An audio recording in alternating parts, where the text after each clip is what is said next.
Alors, pourquoi est-ce que je voudrais vous parler de ce sujet? Parce que c'est tout à fait possible, d'avoir une croissance continue sur 20 ans et pas de fonds propres.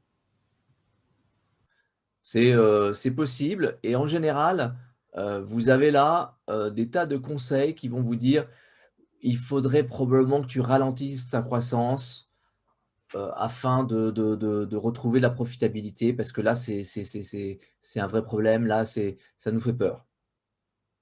Donc l'entrepreneur est face à cette contrainte et face à cette, demande, qui n'est pas une demande, évidemment qu'il accepte puisque lui il a besoin de croissance, mais qui est une demande, répétée.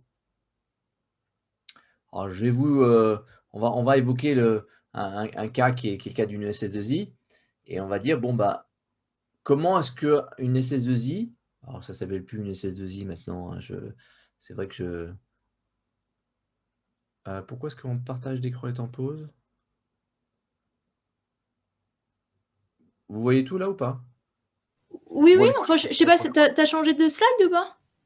je suis sur, ouais, ouais, ouais. Ah bah non, on est toujours sur le titre. Ah! Pourquoi est-ce que mon partage d'écran peut être en pause? C'est incroyable ça. Peut-être que t'as ouvert deux partages d'écran, enfin, deux slides en même temps. Mmh, je vais recommencer Ah, les le problèmes partage techniques. d'écran. Les joies du live. On se sent avec toi. Est-ce que c'est mieux comme ça? Oui, c'est bon, on voit le cas d'une SS2I. Eh ben, c'est nickel. Alors donc, ce que vous avez raté, c'est cette belle slide, donc une croissance continue sur 20 ans et pas de fonds propres. Donc pour voir ce qu'est la croissance d'une SS2I et donc j'étais en train de me perdre dans le fait que ça s'appelle plus des SS2I maintenant, mais ça va être des établissements, de, comment on appelle ça? Des ESN, établissements, ESN, ESN, hein? ESN? ESN, du secteur numérique. ESN, ouais, établissement du secteur numérique. Ouais, c'est bien mieux, c'est beaucoup mieux qu'une SS2I, n'est-ce pas? Bon, SS2I, ça voulait dire Société de services informatiques et Ingénierie peut-être, ingénierie d'ingénierie informatique. informatique, ouais, société de services et d'ingénierie informatique. Voilà. C'était encore un joli nom, mais au moins on s'y était habitué. Donc c'est la croissance, elle est basée essentiellement dans ce genre de cas sur, la croissance des consultants. Donc il faut des consultants. Pour les avoir, il faut donc les recruter, les former et les staffer, voulant dire, les faire monter en compétences, les mettre dans le système qui est le vôtre. Donc c'est-à-dire que pour faire une croissance de 20 ce qui est, modeste, hein, dans une SS2I, et ben, on investit 20 de sa masse salariale pendant 3 mois. Le temps de les recruter, les former et les staffer, les mettre en opération chez les clients. Ça veut dire qu'en fait, on va augmenter de 5 sa masse salariale dans une industrie qui fait 5 de marge brute. Donc, la marge brute, ça veut dire que grosso modo, vous avez 90 de votre chiffre d'affaires qui est la masse salariale et 20 de ça, c'est presque 20 du chiffre d'affaires. C'est donc, en général, votre capacité bénéficiaire. Mais c'est pas pour rien, en fait, c'est fait exprès. C'est-à-dire que ce qui s'est passé, c'est que l'entrepreneur a cherché à optimiser sa croissance en fonction, du résultat qu'il avait, créé. Donc en fait, on a créé de la valeur. Le chiffre d'affaires a été augmenté, la capacité à produire aussi. Donc c'est pas que de la vente, c'est de la vente et de la capacité de production. Et si on arrête la croissance, on va avoir, des profits, conséquents. Donc ce qu'on peut, comprendre là, c'est que l'entrepreneur, il a fait de la croissance chaque fois en réinvestissant son profit avant même qu'il ne soit matérialisé dans les comptes de l'entreprise. Ça veut dire que l'entrepreneur, il regarde sa trésor et sa trésor, c'est pas loin de son profit et il dit: «Tiens, bon, bah, là, j'ai moyen de recruter du monde et ça tombe bien parce que je sais que je vais avoir des contrats». Donc sa limite, c'est finalement son profit, sauf que à la fin de l'année, le profit a été mangé par cette croissance en apparence. Il a anticipé, et il n'a donc pas laissé les résultats apparaître. Alors, le problème, c'est que les résultats cumulés sont les fonds propres. Et c'est pas propre aux ESN, c'est pas propre aux SS2I. Pour vous donner d'autres exemples, si vous êtes entrepreneur avec une chaîne de restaurants, ben, on est bien d'accord que chaque ouverture de restaurant, ça va handicaper votre profit. Mais en même temps, vous êtes bien conscient que ce nouveau restaurant, c'est un investissement. Et il va avoir en plus un temps pour être en rentabilité, le temps de trouver le temps de trouver son marché. Si vous regardez Accor-Hôtel, ils ont eu ce problème-là. Ils ont eu à le résoudre. Ils avaient leur façon de présenter des comptes en disant voilà en périmètre constant ce qu'on fait comme profit et puis voilà ce qu'on a fait en profit sinon. Dans le domaine du logiciel, eh ben, tout ce moment où des collaborateurs travaillent sur le développement d'un logiciel en même temps qu'ils font des opérations chez les clients, eh ben, ça va être du profit en moins. Alors pourquoi est-ce que ce sujet est important? Ben, d'abord parce que vous avez des banquiers. Les banquiers, ils vont dire, moi, je ne peux pas vous prêter au-delà des fonds propres. Pourquoi est-ce qu'ils disent ça? C'est une règle doigt mouillé, hein. C'est en fait, il se trouve que les entreprises qui ont des fonds propres, c'est des entreprises qui ont déjà gagné de l'argent dans le passé. Donc du coup, on peut présupposer qu'elles vont savoir en gagner dans le futur. C'est un heuristique, c'est un raccourci mental. Et c'est un raccourci mental qui fonctionne plutôt bien normalement. Donc il n'y a pas de... C'est pas mal.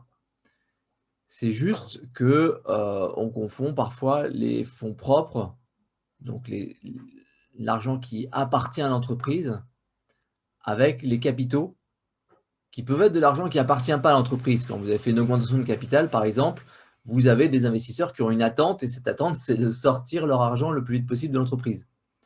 Donc finalement, cette confusion entre fonds propres et capitaux permanents ou entre fonds propres et capital, c'est probablement ce qui fait que l'équation n'est pas si juste. Les entreprises qui ont levé beaucoup d'argent, souvent, elles ont un risque d'échec. Donc, les banquiers ont une limite dans leur raisonnement. Les subventions sont elles aussi limitées à mon montant de fonds propres. Pourquoi? Bah, c'est une règle idiote qui a été mise en place pour éviter que certaines subventions soient des subventions qui perturbent la concurrence. Et les limites des subventions, aujourd'hui, c'est essentiellement l'Europe qui les met. Mais ce n'est pas ça le plus important. Le plus important, c'est pour vous. Alors ça, c'est un concept qui est fascinant. C'est un chapitre entier du livre de Jordan Peterson. C'est dites la vérité ou au moins ne mentez pas. Pourquoi est-ce que Jordan Peterson suggère ce conseil? Parce que votre réalité est la réalité. Si vous vous imaginez que vous êtes en perte, ça devient votre façon de voir le monde. Ça a un impact sur votre vision du monde, sur votre vision des résultats, sur vos décisions. Ce n'est pas neutre.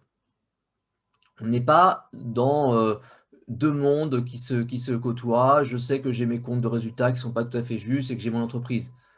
Forcément, tout votre entourage lit vos comptes de résultats. Tout le monde se dit « c'est fragile, on ne fait pas de profit, oulala ».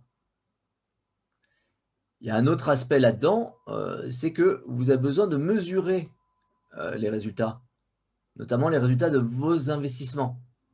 Vous avez décidé de mettre une partie de vos collaborateurs sur le développement d'un logiciel, mais est-ce qu'il est bon? Est-ce qu'on a bien fait? Est-ce que c'est une bonne idée? Pour ça, il faut mesurer. Si on ne mesure pas, on imagine que c'est bien ou que c'est pas bien selon son humeur du moment. On imagine, on se dit, on lance la fléchette et puis on va peindre la cible après.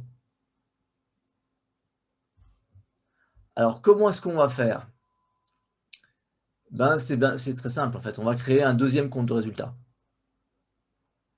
On va dire à notre comptable, écoute, le compte de résultat que tu as fait là, c'est parce qu'il faut en faire un et qu'il faut le rendre avec les impôts chaque année. Mais donc, maintenant qu'on a fait celui-là, qu'on a rempli nos obligations légales, eh ben, on va en faire un nouveau qui est un compte de résultat réel. Et dedans, on va prendre soin de séparer l'investissement de l'exploitation. Donc à chaque fois, la question devient cet argent, cette dépense-là, si je ne l'avais pas faite, est-ce que j'aurais le même capacité à produire? Si la réponse est oui, la question d'après devient est-ce que c'est une dépense qui ne sert à rien ou est-ce que c'est un investissement? Et on va se focaliser surtout sur les immatériels. Parce que tous les investissements matériels qu'on fait, ils sont déjà pris en compte. Quand vous achetez une nouvelle machine, on le sait. Mais quand vous fabriquez une machine de rien, on ne le sait pas. Alors, la compta a prévu des choses comme ça. La compta prévoit qu'on amortisse des charges sur plusieurs années. La compta prévoit qu'on immobilise de la production. Ce n'est pas toujours bien vu, mais pour autant, il faut le faire. Il faut utiliser tous ces moyens que la comptabilité nous donne pour réussir en fait à matérialiser l'immatériel, matérialiser tout ce qu'on a fait comme investissement pour être meilleur demain et qui ne se voit pas dans les comptes. Il faut qu'on les voit. En conclusion, la compta n'est pas la fiscalité. Aujourd'hui, la plupart d'entre vous faites une compta pour être en règle avec vos obligations fiscales. Vous devez faire une compta pour savoir comment votre entreprise a tourné, où la valeur a été créée, qu'est-ce qui n'a pas fonctionné, qu'est-ce qui a fonctionné.